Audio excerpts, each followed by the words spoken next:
बात है, क्या बात है।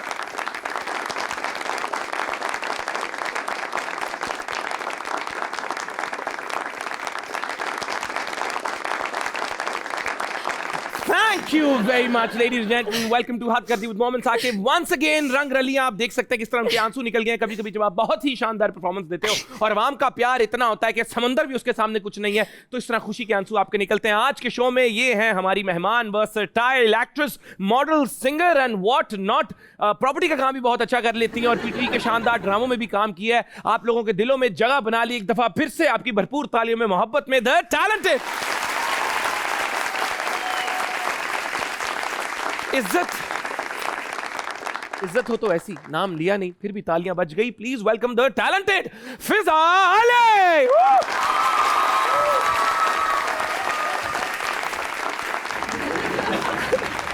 कहाँ चलेगा कहाँ गए फिजा जी? ये रंगरलियों का मतलब क्या होता है? रंगरलियाँ एक्चुअली वो है ना, जैसे लड़के लड़कियाँ होती हैं, उनकी लाइफ में बहुत सारी ऐसी फैंटेसीज होती हैं, ऐसे फन्स होते हैं, पतंग उड़ाना, कबूतरबाजी, ये सब कुछ मैंने की हुई है. गली मोहल्लों में घूमना, अच्छे से तैयार होना. वो याद है एक कार्ड्स होते थे जब हम बेस्ट हीरोइंस आती थी, फिल्म्स आती थी, उनके कार्ड्स लेते थे, उनके पीछे हम नाम लिखते थे. फिर स्कूल में जाके हम एक दूसरे को दिखाते थे, मेरे पास उसकी पिक्चर है, तेरे पास किस हीरोइन की पिक्चर है. फिर हम लिखते थे डब्बे में डब्बा, डब्बे में केक, डेर मुनज़्ज़ा तो लाखों में एक, ऐसे वाली चीजें. यार कहाँ से आया ये टैलेंट? ये वहीं से आया था. वहीं से? हाँ, लियारी से. मैं लियारी वाली हूँ ना, वहाँ से आई हूँ. लियारी से सारा कुछ? मैं लियारी वाली हूँ, रियल पक्का लियारी गर्ल हूँ. तो ये इतना सब कुछ साथ में, सिंगिंग, एक्टिंग, मॉडलिंग, होस्टिंग, ये किस तरह मैनेज किया? मैनेज तो मुझे लोगों ने किया. किसी ने कहा लंबा करता है तो मॉडलिंग शुरू कर दो, किसी ने कहा आवाज़ अच्छी तो गाना शुरू कर दो, किसी ने कहा यार क्या फेस है यार, एक्टिंग शुरू कर. मैंने सब कुछ कर लिया इसी चक्कर में. मुझे हंसी आ रही है, क्यों हंसा रहा है? अरे आ रहा हूँ, तो एंजॉय कर रहा हूँ आपके साथ. कराची वाले बन रहा हूँ. नहीं, आपकी भरपूर तालीम में अगर आपको हम तशरीफ रखने का मौका दें और शो शुरू करते. तशरीफ वैसे मैं घर में रख कर लाई हूँ, मगर अगर कहेंगे तो फिर मैं प्लीज बैठ जाऊंगी. चलें जी, शो शुरू करते हैं. जी इतना प्यार लोगों का. हमेशा आप जब भी टीवी शोज पे जाती होंगी, लोग आपका, इतनी आप टैलेंटेड हैं, आपके डिफरेंट टैलेंट्स के बारे में बात करते होंगे. लेकिन पहला सवाल मैं पूछना चाहूंगा, पहला फ्लैट 18 लाख का लेकर चंद महीने बाद 40 लाख का बेच दिया. कैसे पता चला? आप प्रॉपर्टी डीलर तो नहीं थे? मैं प्रॉपर्टी डीलर नहीं हूँ, लेकिन हमारे पास एक चिड़िया है. आपने कभी प्रॉपर्टी के काम का नहीं सोचा? इतना किस तरह इस तरह के आपने ये बात तो किसी को पता ही नहीं. आपको कैसे पता चली? पता है, क्योंकि वो फ्लैट आपने किसको बेचा था? किसको बेचा था? मुझे नहीं पता किसको बेचा था. यार ये बदतमीजी थी ना यार, मुझे ऐसे लगा, मैंने यार कितनी गलत बात है. मैं वो फ्लैट वापस ले लेती आपसे अगर मुझे पता होता कि आपने लिया है, तो मैं आज उसको आपके मुंह बोले दाम पर ख़रीदती. वाकई 18 लाख का फ्लैट लिया था और इतनी जल्दी इतने अच्छे दामों में बिकेगा मैंने कभी ख्वाबों में भी नहीं सोचा था. एक तो मैं इंटीरियर डिज़ाइनर का काम भी करती थी. इंटीरियर का भी काम करती थी. तो मैंने अपने उस फ्लैट के अंदर ना फाउंटेन बनाया हुआ था. वो जो मछलियाँ होती हैं छोटी छोटी, मछलियाँ उसके अंदर रखी हुई थी. पूरा एक हाउस बनाया हुआ था ऐसा, डाइनिंग टेबल के साथ. काश में भी दिखा सकती. मैंने उस फ्लैट को पूरा नीचे से जो है ना फिल करके, उसका जो ग्राउंड फ्लोर होता है उसको, ग्राउंड फ्लोर को, फर्स्ट फ्लोर को, सेकंड फ्लोर को ऐसे मिक्स करके ना उनका मैंने, जबकि वो एक ही स्टोरी था मगर उसको मिक्स करके मैंने उनका 3 फ्लोर पे पूरा एक फ्लैट बना दिया था. तो जो अंदर एंटर होते थे वो ऐसा लगता था कि जैसे, हाँ ये नीचे किचन से वुडन फ्लोर आप चढ़ के जाएं तो ये बेड एरिया, बेड से ऊपर चढ़ के जाएं तो जो छत एरिया उसको भी कवर करके, तो मैंने वहाँ पर पूरा स्टडी रूम, अपना वार्डरोब, अपना मेकअप रूम सब उस वक्त बना लिया था. उस वक्त आपने सब कुछ? तो आपने 40 करोड़ का क्यों नहीं बेचा? अम्मी की तबीयत खराब थी, अम्मी को था कैंसर, तो हमें पैसों की सख्त ज़रूरत थी अम्मी के इलाज के लिए ना, क्योंकि मग्गा टेस्ट होना था. मैंने यहाँ शौकत खाना माना था, लाहौर ट्रैवल करना था. और आपको पता है जब आप शोबिज़ में काम कर रहे होते हैं तो बहुत से लोग आपको पैसे दे रहे होते हैं और समटाइम्स कोई पैसे खा रहा होता है. तो उस वक्त भी मेरे साथ, मैं लोगों के आगे रो रही थी, मेरी माँ बीमार है, मुझे पैसे दे दें. मैं बहुत से ऐसे सीरियल्स के, मैं सीरियल से दूर क्यों हुई आज ये वजह भी बताती हूँ. क्यों बहुत से लोगों ने मेरे उस टाइम पे ऐसे ऐसे पैसे खा लिया जिस वक्त मैं बहुत नीडी थी, मुझे पैसे चाहिए थे. मेरी अम्मी कैंसर पेशेंट थी and I was not having any money, like के लोग मुझे वो पैसे अगर दे देते तो मुझे अपना घर बेचना नहीं पड़ता. मगर अल्लाह ने इतना करम किया कि वो फ्लैट मेरा 18 लाख से 40 लाख में ऐसे बिका और मेरी वो चीज़ें और वो नीड भी पूरी हो गई. वो पैसे तो ऊपर वाले ने दिए थे. अपनी अम्मी के लिए ये स्टेप उठाया और आज अल्लाह ताला ने उसके बाद आपको कितना दिया. जी बेशक. ये देखें तो शो को तो हम आगे लेकर चलेंगे आप, लेकिन पहले बताएं कि किन लोगों ने आपके पैसे मारे आज, ये तो बताएं। आज छोड़ दें, आज जान दो आप नहीं डरती वरती, आप ब्लंट हैं, आपके बारे में मशहूर है, आप नहीं सोचती। नहीं, जिनमें एक बहुत बड़ा नाम है, आफ्ताब अकबर यहाँ पे थे लाहौर में, जिनका मैं अपने हुए पराए सीरियल करती थी, बहुत हिट सीरियल था। मैं स्पेशली कराची से आती थी यहाँ पर वो सीरियल करने, और मैं बहुत रोई, हाथ पैर जोड़े कि प्लीज़ मेरे पैसे मुझे दे दें, प्लीज़ मेरे पैसे मुझे। और फिर मैं, बल्कि मेरी शादी हो गई, मैं लाहौर आ गई, मैं यहाँ शिफ्ट हो गई, उसके बाद भी मांगती रही कि मेरे सीरियल के पैसे नहीं मुझे मिले। क्या हुआ? आफ्ताब साहब का मैसेज है 2 करोड़ भाग रही है। मैंने नवा हेलीकॉप्टर लिखता है, मैं यही सोच रही थी कि यार मैंने उसको पार्क किधर करना है, तो ये मिल गई मुझे पार्किंग। माशाल्लाह एज होस्ट इतने पॉलिटिशियंस के आपने इंटरव्यू किए, आपको सब में कॉमन क्या नजर आया सियासतदानों में? सब में एक ही बात थी। क्या कॉमन चीज? सब में एक ही बात थी, जो मैं कह रहा हूँ यही पूछ लीजिएगा, और जो मैं कह रहा हूँ, जो मैं बता रहा हूँ, वो मेरी जो बात वायरल हुई है उसको आगे नहीं करना है। ये जो बात मार्केट में फैली हुई है आपने उसको डिस्कस नहीं करना, वरना मैं चला जाऊँगा। तीसरा वो ये बात होती थी कि आपने मेरी तारीफ में बात करनी है। तीसरा वो सीट पे बैठने के साथ ही ज़्यादातर लोग ये पहले अपना ना सब कुछ रचाओ गिना देते थे कि मैंने ये किया है, मैंने वो किया है, मैंने ये किया है। और जो मेरी सर्च होती थी उसमें ये होता था कि उन्होंने कुछ भी नहीं किया, उन्होंने ये भी नहीं किया, उन्होंने वो भी नहीं किया, उन्होंने पांडे ही धोने जाके। वो जैसे अभी आप मुझे ऐसे देख रहे ना, तो मेरा भी यही रिएक्शन था। अच्छा। और ज़्यादातर अगर कोई मौका मिल जाए शो के बीच में, कोई ब्रेक में, अगर किसी को सेल्फी लेने का, तो सबसे पहले मुझे कहते थे आप बैठ जाए, मैंने खड़ा होना है। भाई अगर मेरा कद लंबा है तो ये अमिताभ बच्चन, जया बच्चन की पिक्चर हो रही है ऐसे यही चलता था, यही चलता था। मैं कहती थी भाई अब अगर मेरा कद लंबा है, दराज है। अच्छा, वो कद की वजह से कह रहे थे कि आप बैठ जाए, वरना ऐसे पिक्चर हो रही है। हाँ, हद कुछ तो ऐसा भी हुआ है कि स्टूल पे रख के कुछ पॉलिटिशियन खड़े होके मेरे से तस्वीर खिंचा के। कभी ऐसा भी आपने कहा मैं गोदी में उठा ले?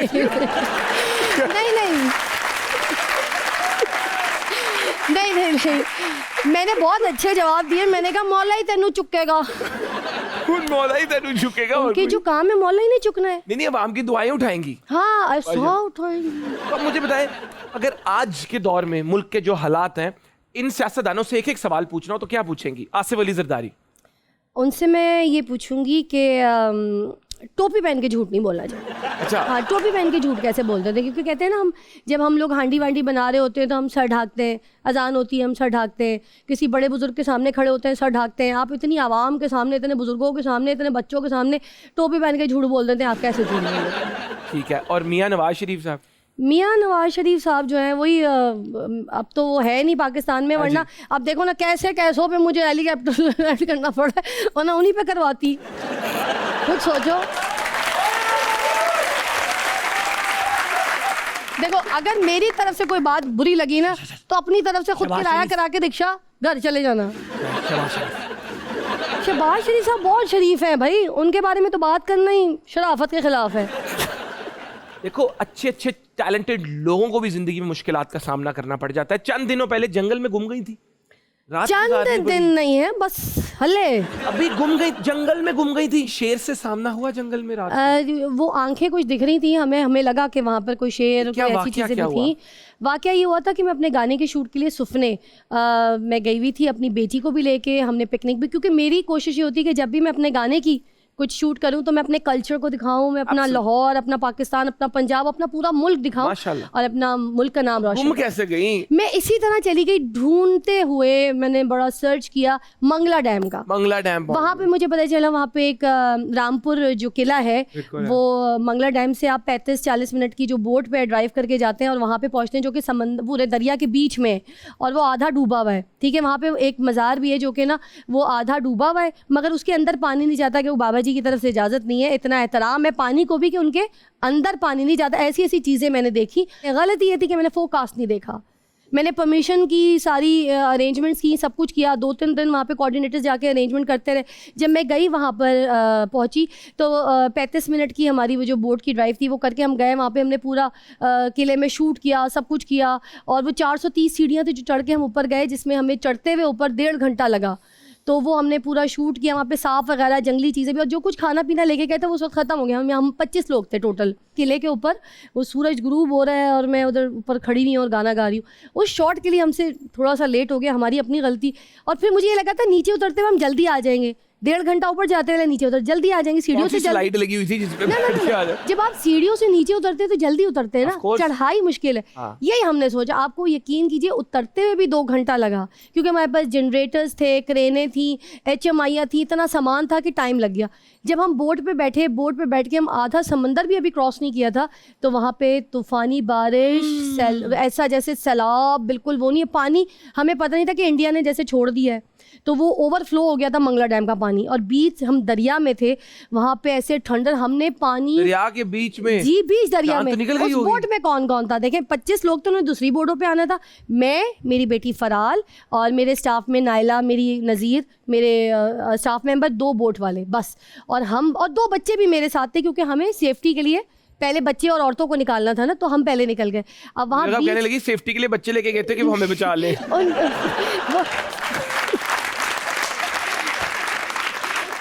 क्लोज कीजिएगा जरा, क्लोज कीजिएगा, इसका जवाब सिर्फ ये बनता है।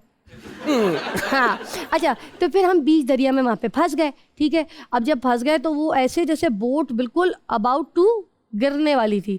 फिर 2 जो वहाँ पे अब्दुल्ला और उनके जो दूसरे बोट वाले थे बंदे, अंकल चाचा जी, वो पानी में कूदे, बारिश रुक नहीं रही थी, सैलाब मतलब ऐसे कभी दरिया से इधर, हम कभी इधर, कभी बोट बिल्कुल, और बीच दरिया, किसी को तैरना नहीं। आप कल में पहाड़ी हैं, हमारा यही हाल था। फिर उसके बाद बड़ी मुश्किलों से एक बस्ती वहाँ पे डूबी थी, वो पूरा पहाड़ अंदर धंस गया पूरी बस्ती का।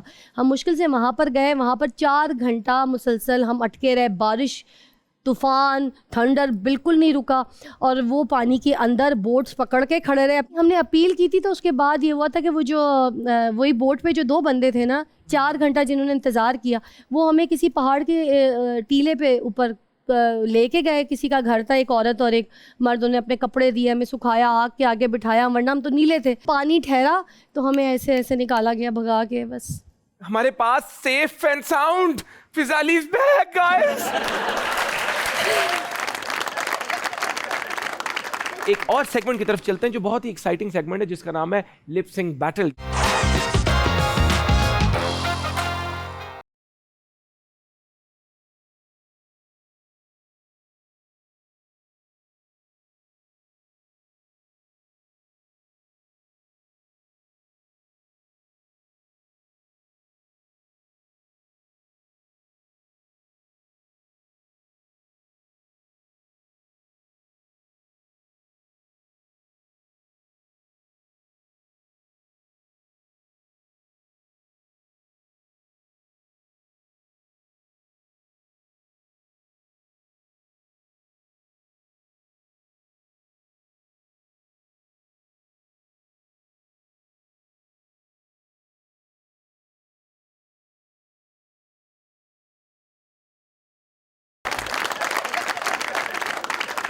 Before we move on to the next song, आपकी expression game is on point. अच्छा एक्सप्रेशंस देखिए, मतलब एक्सप्रेशन गेम 10 on 10। अच्छा, नहीं, ऑन अ सीरियस नोट, अच्छे घर ब्याही जाऊंगी इसका मतलब नहीं। अब मुझे वाकई, अब मेरे सवाल में वो इंटेंसिटी है कि how on earth can you leave acting. आप जैसा बंदा एक्टिंग कैसे छोड़ सकता है? Monopolies, groupings, tensions, no good direction, no good scripts, because on specially मैं लाहौर छोड़ के कराची नहीं जा सकती, मैं लाहौर छोड़ के इस्लामाबाद इतना ज़्यादा टाइम पीरियड के लिए नहीं। मेरी बेटी बहुत छोटी है, उसके लिए दुनिया छोड़ सकती हूँ, मगर अपनी बेटी को नहीं। इसी बात के साथ, इसी मैसेज के साथ चलते हैं अगले गाने की तरफ। एंटरटेनमेंट का तड़का चलना नहीं लगाएं जी।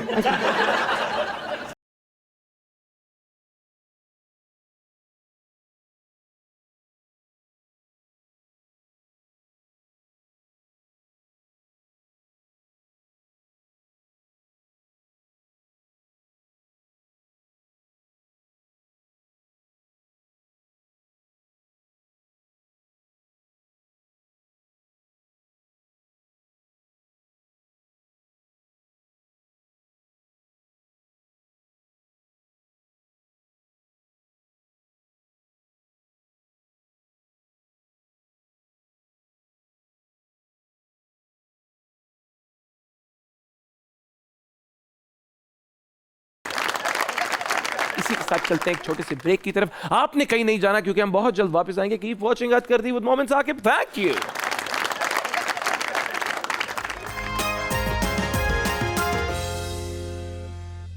Welcome back ladies gentleman. उम्मीद करता हूँ आप शो बहुत एंजॉय कर रहे हैं। अगर नहीं कर रहे तो अपने साथ सच बोलना शुरू कर दो, क्योंकि मैं शो को आगे एक बहुत मज़ेदार रास्ते की तरफ लेकर जाना चाह रहा हूँ, जिसका नाम है ऑडियंस क्वेश्चंस। अब ये पूछेंगे हमसे सवाल। जी अस्सलाम वालेकुम। माशाल्लाह, आप सब पे भी कठी कलेक्टिव रहमत। क्या नाम है आपका? मेरा नाम हीरा जुनेद क्या है। करती हैं आप? मैं एक हाउसवाइफ हूँ। माशाल्लाह माशाल्लाह, बड़ा ज़रूरी और इम्पोर्टेंट काम है बेशक। क्या सवाल पूछेंगी आप? मेरा फिजा जी से ये क्वेश्चन है कि आप गिरती भी बहुत हैं और घूम भी जाती हैं, आपकी इंश्योरेंस तो हुई हुई है ना? होला पिंडी दया। अच्छा, मेरा बचपन से ना व्हील बैलेंसिंग का मसला है। मैं मालम जब्बा गई थी सबसे पहले जब लगन ड्रामा करने के लिए, शाहिद ज़हूर की डायरेक्शन पे था। तो मैं वहाँ पर बस ऐसे ही होता था, मैं गिरती रहती थी बर्फ़ में, मुंह अंदर होता था, ऊपर हेलीकॉप्टर में फैसल कुरैशी होता था, क्योंकि शॉट्स ऐसे होते थे बर्फ़ों में, पहाड़ों में, मालम जब्बा में। ऊपर से वो शॉट चल रहा होता था और उन्होंने मुझे ऊपर कैमरे से शॉट करना होता था, मुझे नीचे ढूंढना होता था। पीछे बड़े बड़े कुत्ते होते थे जो ढूंढ रहे होते थे मुझे, और मेरा मुँह इत्तेफाक से अनबैलेंसिंग की वजह से मुँह अंदर होता था, टांगें ऐसे ऊपर होती थी बर्फ़ में। तो कैमरा मैन कहता था मैंने मुँह कितने शूट करना है, तो टांगे अंदर बर्फ में घुसा हुआ होता था। मेरा ही शुरू से मसला है।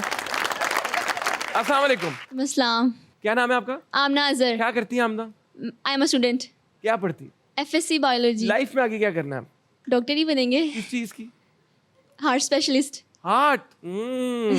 आपने जितने भी सिंगर के साथ गाने गाए हैं उनमें मॉडलिंग भी किया है, तो आपको उनके पैसे ही नहीं मिले, आप उनकी रिपोर्ट क्यों नहीं कर देती वीडियोस? मेरा बहुत दिल है, किसी ने लिहाज ही नहीं किया मेरा, किसी ने ये सोचा ही नहीं। इसी तरह मैं शो पे बैठी होती थी, इसी तरह मैं शो पे बात कर रही होती थी, और मुझे ज़बरदस्ती उठा के जो है ना, मुझे कहा जाता था कि आप प्लीज़ रिक्वेस्ट कर करके कि आपने हमारे साथ गाना गाना है। ना मैंने किसी से गाना मांगा, ना मैंने किसी की मिन्नतें की, बल्कि सब ने मुझसे मिन्नतें की कि आपने हमारे गाने में गाना गाना है। और क्योंकि मेरा सबसे पहला गाना जो था वो था राहत फ़तेह अली ख़ान के साथ, उन्होंने गाया भी था, उनकी कॉम्पोजिशन थी, उन्होंने मुझे अपने साथ गवाया भी था। सुबह की फ़िज़ा, वो मेरा बहुत बड़ा सॉन्ग है, मेरी ज़िंदगी का पहला गाना ही राहत फ़तेह अली ख़ान साहब के साथ है। उसके बाद मैंने शिराज़ उपल के साथ गाया था, जो रंगरलिया यहाँ पे परफॉर्म किया, वो उनकी कॉम्पोजिशन में था। तो मुझे ये नहीं पता था कि मेरा ग्राफ ऐसे गिर जाएगा, और मैं जिन लोगों के साथ गाना गाऊंगी और जो मुझसे मेरे एज अ गेस्ट प्रोग्राम में बैठे, वो इस तरह का भी फ़ायदा लेंगे। जैसे बहुत से बड़े नामों में एक नाम लेती हूँ, ज़िशान रोकड़ी साहब। मेरे जितने पिछले अगर आप शोज़ उठा के देखते हैं, मैं उनको ज़िशान भाई कह के ऐसे इंटरव्यू करती थी कि ज़िशान भाई बताएं ना आपकी शादी कब होगी, ज़िशान भाई आप बताएं, आप ये, ज़िशान भाई बताएं आपका नया गाना कौन सा आ रहा है। ठीक है, वो गाने जो मैंने ज़िशान भाई के साथ गाए वो उनके वालिद साहब के साथ गाने थे, शफ़ाउल्लाह रोकड़ी साहब के साथ वो गाने गाने थे, इत्तेफाक से ज़िशान भाई के साथ गा लिए। जब टिकटॉक पे मैं हर जगह लिखती थी भाई, और किसी जगह इंस्टा पे भी भाई लिखती थी, तो उन्होंने क्यों ज़िंदगी में भाई का जवाब बहन के साथ क्यों नहीं लिखा? जब उनके टिकटॉक पे लोग बकवास लिख रहे होते थे कि कहीं आपकी इनसे शादी तो नहीं हो रही, आप भाई मुझसे उम्र में भी छोटे हैं, मेरी एक बच्ची है, आपने वहाँ पर क्यों क्लियर नहीं किया कि ये मेरी बहन है?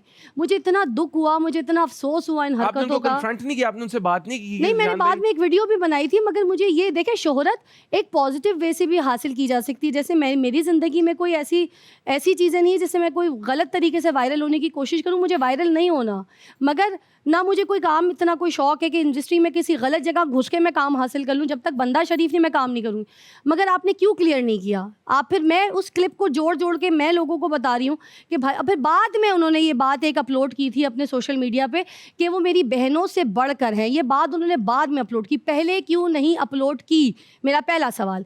फिर पैसे मैंने उनसे मांगे ही नहीं, इतने मैंने उनके साथ 3 गाने किए, मगर उनको तो इस बात का एहसास होना चाहिए था कि ये मेहनत भी कर रही है, ये मॉडलिंग भी कर रही है, ये आ भी रही है, ये काम भी कर रही है। मैं पूरी प्रोडक्शन चीज़ें सब कुछ देखती थी, वार्डरोब से लेके हर चीज़, लोकेशंस भी। तो किसी ने ये नहीं बोला कि यार आपकी भी बेटी है, यही काम करके आपकी भी कौन सी राइस मिले, यही पैसे कमाने, तो आप पैसे ले लो। ये जो मलकू भाई हैं, इनके साथ भी मैंने बड़े गाने किए। मलकू भाई ने भी कोई लिहाज नहीं किया, मुझे कोई पैसे नहीं दिए। हर बार ये होते थे कि वो कहते थे अभी इस गाने की आप रिकॉर्डिंग पे आएंगी तो आपको पैसे मिल जाएंगे, मुझे उसके भी नहीं मिले। मेरा कसूर क्या है मुझे बताइए? मुझे किसी ने नहीं दिए पैसे, इसीलिए मैंने सिंगिंग छोड़ दी, 1 साल छोड़ दी।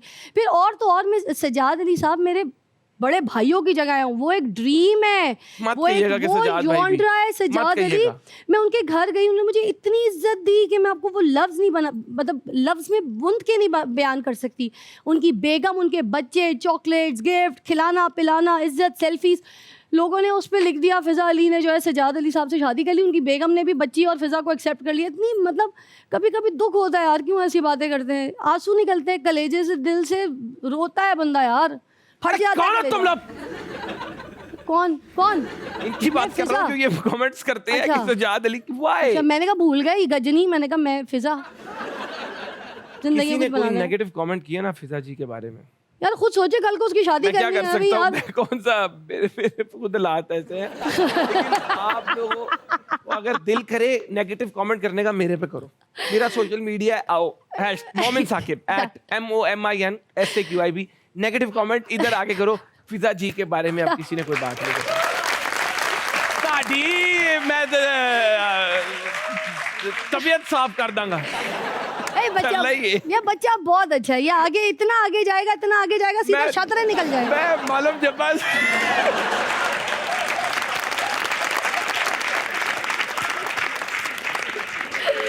ये मेरा भाई इतना प्यारा, इसका मुंह एंज है, अग्गो जाके कैंज।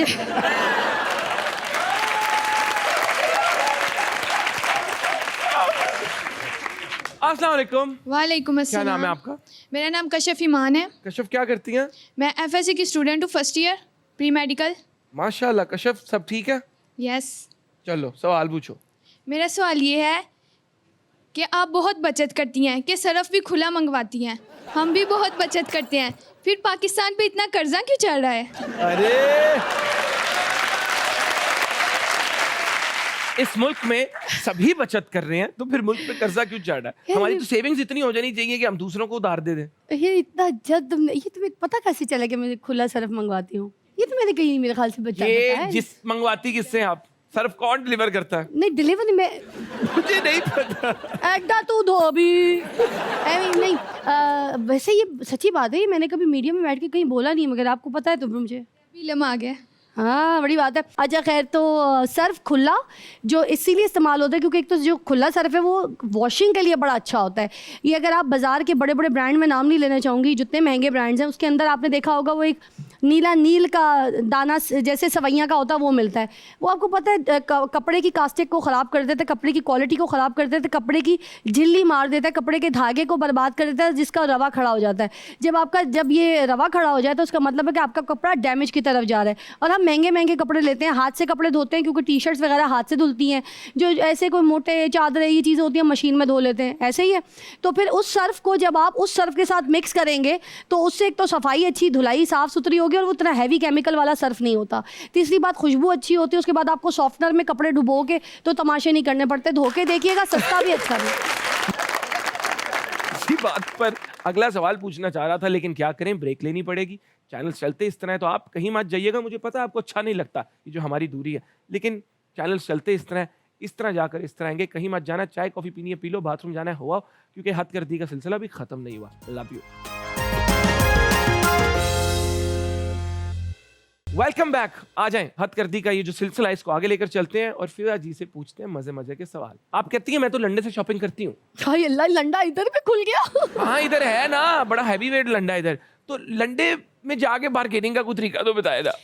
देखिए लंडा जब अब ये इनकी शॉप है लंडे पे, बेला जी की, और ये बेच रहे हैं ढोल। अब ये आपने किस तरह इनसे बार्गेनिंग करनी है लंडे में? नहीं लंडे में ऐसा ढोल शोल नहीं, हारमोनियम मिल जाता है, हारमोनियम मिल जाता है, पुराना हारमोनियम, बाजा, ऑर्गन, ये वाली ठीक है, चीजें, बाजा ले रहे हैं। गिटार, ये सारी चीजें मिल जाती है। आपको भी पता है, कई बार आप गए होंगे, तो ये सारी चीजें मिल जाती हैं।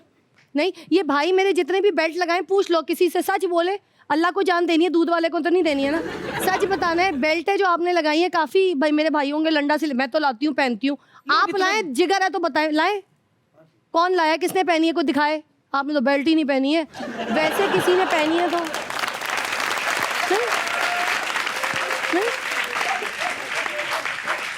नहीं लेकिन फिजा जी लोग इतने ब्रांड कॉन्शियस क्यों होते हैं? क्यों होते हैं कपड़ों को लेकर? एक सिर्फ ये जिस्म ढकने का तरीका ही है ना। वैसे एक बात बताऊं, इस तरह गाड़ी एक लोहा है जो आपको एक जगह से दूसरी जगह लेकर जाती है, तो ये ब्रांड कॉन्शियसनेस कहाँ से आ गई? देखिए मैं अपने आप को कहूंगी मैं ब्रांड कॉन्शियस ही हूँ, इसीलिए तो लंडा जाती हूँ, वहाँ पे ब्रांड ही मिलता है। ओके, वो ब्रांड सिस्टम में ले लेती ब्रांड है। के लिए तो आप मुझे बताओ, लंडा में ब्रांड ही मिलता है ना, कोई मेरी पुप्पी के कपड़े थोड़ी मिलते हैं। वो जोसेफ की पुप्पो के होते हैं। अब मैंने लंडा की चप्पल दिखाई तो ये तो परेशान नहीं दिखा दे।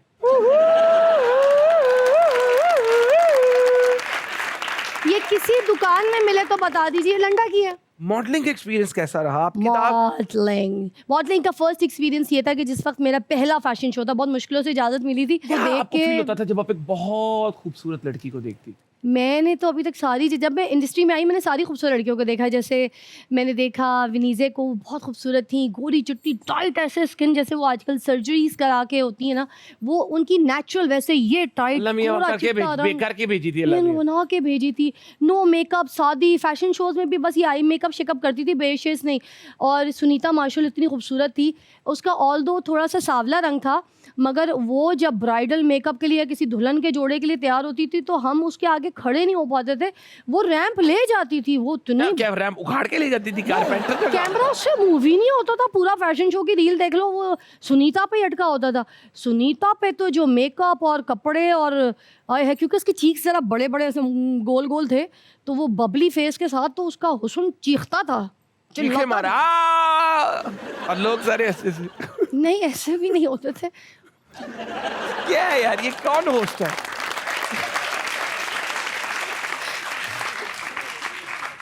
आप कितनी माशाल्लाह हैप्पी हैं यार।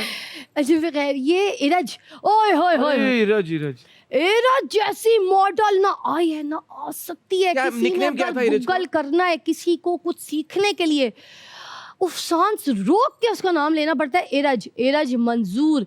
और वो उनकी वालदा सुपर डुपर टीवी एक्ट्रेस थी, ग्रूम्ड एक्ट्रेस, क्वालिफाइड एक्ट्रेस, पढ़ी लिखी मॉडल। क्या इंग्लिश, उसका बोलना, खड़ा होना, उसके पिक्चर्स। जो इंडस्ट्री का बड़ा आइकॉनिक बंदा है उससे पूछें कि इरज मंजूर क्या चीज़ थी। Tan, beauty, contour face and wow, curly बाल इतने लंबे, झावा जैसे नहीं, बिल्कुल गुड़िया जो आजकल बारबी डॉल चलती है। शी वाज ओ सुपर्ब ठीक तो है ना यार। मैं चाहूंगा अगले सेगमेंट की तरफ, जिसका नाम है तोले बगैर बोलो। जल्दी जल्दी आपको जवाब देने होंगे। अक्सर ड्रामाज में वही पुरानी कहानियां इसलिए होती हैं क्योंकि ड्रामाज बनाने वाले पुरानी सोच के हैं। असल में कहानियाँ होती भी तो पुरानी ज़माने की थी, अभी जो होती हैं वो कहानियाँ तो नहीं होती हैं। अच्छा, हाँ, अभी तो सभी होती है कहानी सुनो, आगे आगे। मुझे प्यार हुआ था, इकरार हुआ था। इनमें से कौन अपनी लुक्स को लेकर सबसे ज्यादा कॉन्शियस है? ईमान अली, सदफ कवल, नादिया हुसैन, सारा लोरैन? मुझे लगता है सारे लोग हैं सबसे ज्यादा बहुत ठीक। कॉन्शियस हैं। ठीक है। कौन सा एक्टर अपने हिसाब से कंप्लीट पैकेज है? वहाज अली, फरहान सईद, मोहसिन अब्बास, बिलाल अब्बास खान? इनमें से मैं किसी को अगर मैं कहूँ मैं जानती नहीं हूँ तो किस एक्टर या एक्ट्रेस की इमोशनल एक्टिंग देख के रोने से ज्यादा हंसी आती है? इमोशनल एक्टिंग देखे, आय हाय, किसकी एक्टिंग क्यों नहीं देखती मैं? किसी की पाकिस्तानी हाँ। नहीं, ऐसा कुछ नहीं हुआ। एक एडवाइस अगर आपको इन एक्ट्रेसेस को देनी हो तो क्या होगी? आमना हक। आमना हक एक्टिंग से ज़्यादा मॉडल बहुत अच्छी थी, उनको मॉडलिंग नहीं छोड़नी चाहिए थी। She was super model. Ayeza Khan. Ayeza Khan Ayeza Khan ना super duper classy actress, beauty भी उसका कंप्लीट पैकेज, वाओ आला। माहिरा खान। मायरा बहुत ही खूबसूरत है और एक्टिंग जो उनका स्केल नहीं था, मगर उन्होंने उसके बावजूद, because she was in anchor, और उन्होंने एक्टिंग में जमा दिए कदम, छा गई हैं भाई। सना जावेद। सना जावेद बहुत खूबसूरत हैं, इमोशनल सीन्स भी बहुत अच्छे करती हैं और चांद का टुकड़ा लगती है मुझे, बहुत आमना प्यारी। इलियास। गोरी चिट्टी है, गोरी चिट्टी। आमना इलियास में टैलेंट कूट कूट के भरा है, मगर अभी तक मुझे लगता है वो प्लेटफॉर्म उसको नहीं मिला जो वो डिजर्व करती है। मीरा जी। मीरा जी एक्टिंग बहुत अच्छी करने की कोशिश करती है, मगर उनको सही डायरेक्टर्स मुझे लगता है नहीं मिले, दुनिया में मजाक उड़ाने वाले ज़्यादा मिले। Saba Qamar. Saba is a very fine actress, she was my first friend. जब मैंने पहली कोई दोस्त बनाई थी तो Saba was my first friend. Is she still your friend? अभी टाइम नहीं मिलता, लास्ट जब बच्ची पैदा हुई थी तो उस वक्त उसके घर गई थी, तो I had a great time. उसके बाद मेरी दोस्तें ऐसी होती हैं, हम साल 5 साल बाद भी मिले तो बहुत इज्जत से मिलते हैं। She was a very good girl. Bollywood में कौन है जिसके साथ फ्री में भी काम कर लेंगी? बॉलीवुड में नो वन। होस्टिंग में सबसे बेस्ट किसको मानती है? नादिया खान, शाइस्ता लोधी, निदा यासिर, सनम छांग? निदा बहुत अच्छी है, सनम भी बहुत, सनम बड़ी नेचुरल सी है और शाइस्ता भी बहुत अच्छी है, आजकल मगर शाइस्ता थोड़ा सा स्मार्ट भी है। बाकी जो है जिनके मैं नाम ले रही हूँ स्मार्ट नहीं है? वो स्मार्ट वो होता है, थोड़ा सा चालाक नहीं है बहुत जो है शाइस्ता जी यार। चालाक है आप कह रही हैं? हाँ वो चालाक है, थोड़ी चालाक सी क्या होता है? स्मार्ट समझदार है, उनको पता है किधर कहाँ चलना है, कैसे क्या बोलना है, किससे क्या बात करनी है। शी क्लेवर इनफ, बट बाकी नहीं है। बाकी आजकल सीधी है। आपका क्रश कौन है? आजकल मेरा कोई ना पहले था ना अभी है। कभी बचपन से कोई क्रश ही नहीं था? नहीं सच मेरा कोई क्रश व्रश। हाँ मुझे वो बहुत पसंद है जिनका पता ही नहीं मुझे कोई। और जल्दी से एक और सेगमेंट की तरफ चलते हैं जिसका नाम है मूड स्विंग्स। मैं एक डायलॉग बोलूंगा और आपको वो एक सर्टेन इमोशन में बोल के दिखाना होगा। अच्छा तो कौन होती हो तुम इतनी सुंदर दिखने वाली, तुम्हें कोई हक नहीं पहुंचता कि तुम इतनी प्यारी लगो। गुस्से में कौन होती है तुम इतनी सुंदर दिखने वाली, तुम्हें कोई हक नहीं पहुंचता कि तुम इतनी खूबसूरत लगो। ओके।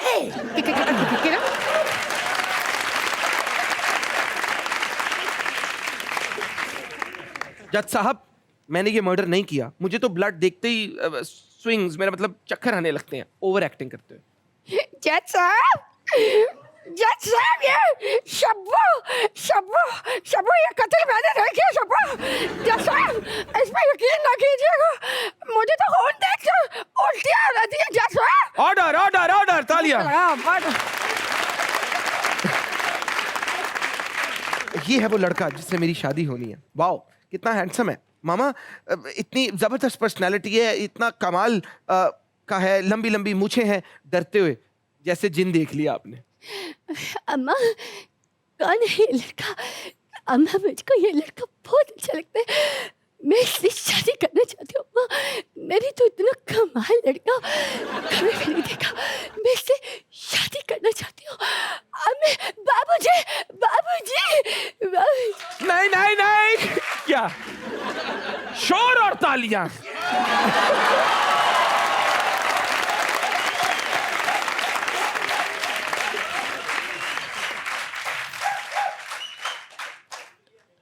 कैसा एक्सपीरियंस रहा आपका हद कर दी का? ओह वाह हद ही कर दी। नहीं सही बताएं, हद क्या कर दी एंटिसिपेट आपने किया था?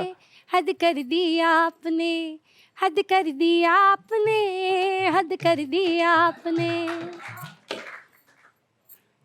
Before coming to the show आपका कोई परसेप्शन था, कोई थॉट्स थी शो के बारे में? और मैं अब जब 4-5-6 जगहों से बहुत डरी हुई थी और मैं बहुत घबरा रही थी। मेरे भाई ने भी मुझे कहा था कि आजकल कंटेंट इस तरह का चल रहा है कि औरत के साथ थोड़ी सी बदतमीज़ी, गंदे सवाल और वल्गैरिटी जो है उन सब का जो है ना कोई लिहाज, कोई कुछ नहीं किया जा रहा, तो देख के जाना है। तो पहले भाई ने इनको सर्च किया, उसके बाद फिर मैंने सर्च किया, फिर मेरी भाभी ने सर्च अच्छा, किया, वाकई? फिर On a मेरी बहन serious ने note? सर्च किया, फिर मुझे इतना कुछ सर्च मेरे मोबाइल पे आया रात को। फिर उसके बाद टीम ने भी मुझे इनका फिर काफ़ी क्या आपको आई लव्ड इट। आप माशाल्लाह क्या सबने अप्रूवल दिया आपको? अप्रूवल मिली मुझे वाहिद आपके शो के लिए, वरना मैंने अभी इंटरव्यूज़ देने बंद कर दिए थे। तो इतना अच्छा कंटेंट है, इतनी अच्छी प्रोडक्शन टीम, मैनेजमेंट टीम, तो वो बहुत अच्छा आपका मतलब best. You are too kind. आप इतनी शो पर सी आई। एज में इतना टैलेंटेड होना, इतना अच्छा होना, इतना शरीफ होना और एंटरटेनमेंट शराफत के साथ बहुत मुश्किल मैनेज करना होती है। Hats off to. अल्लाह ताला आपको बहुत खुश रखे। आप शो आमीन, पर आई, सुम्मा आपने इतनी पॉजिटिविटी यहाँ पे आपने हमें दी, इतना आपने हमें एंटरटेन किया, आप खुश थी।